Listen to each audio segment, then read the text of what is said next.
Ayan, nagbabalik mga katusok. Paano natin ginawa ito? Tara, panoorin nyo.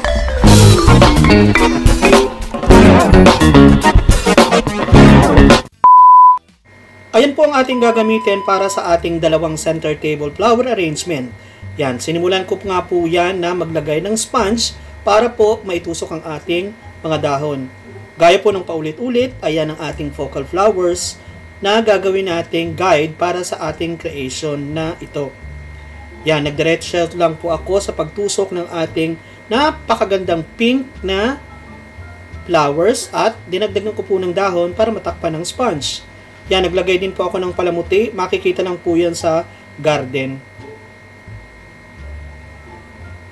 At naglagay rin ako ng ibang klase ng bulaklak para naman merong ibang kulay ang ating arrangement.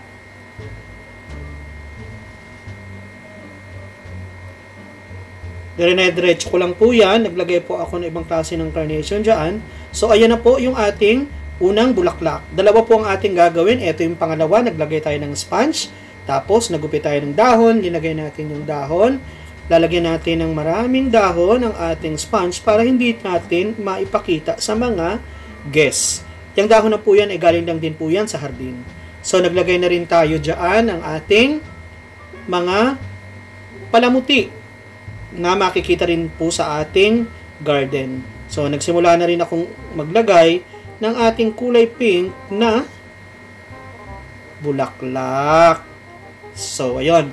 Ilagay po natin yan dahil nga ang ating arrangement ngayon ay symmetrical. So, meron po siyang mataas, tapos sabay sa pagkabilang mga dulo ay pababa. Simple lang po yung ating arrangement na yan. Yan, nilagay rin po natin ng ibang kulay. Yan po ay isang klase ng bulaklak. Hindi ko alam pangalan yan eh. Nakalimutan ko po. So, diretso lang po tayo sa paglagay ng ating bulaklak para po magkaroon ng resemblance.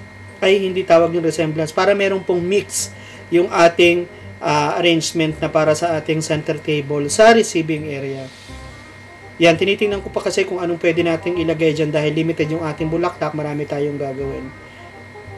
Pinupunan ko po yan ng bulaklak para matakpan ng sponge. Para hindi po makita ng ating mga guests yung ating sponge. So, diretso lang po ako sa paglagay ng bulaklak para naman po medyo maganda-ganda yung ating arrangement. Yan, dalawa po yung ginagawa ko, kaya yung isa, medyo hindi po kita sa camera, tinutusukan ko na rin po dahil nga limited yung ating bulaklak. So, yon, tinatansya ko po siya kung saan ko ilalagay yung bulaklak dahil kailangan parehas siya ng itsura. Dahil dalawang ating table na paglalagyan yan. Yan nga po palang bulaklak na yan ay mabibili sa ating mga flower shop. So yun na, tapos na yung ating bulaklak. Sana po wag niyong kalimutang mag-like, subscribe. Diyan po natin linagay yung ating bulaklak. Ayan po. Maraming salamat!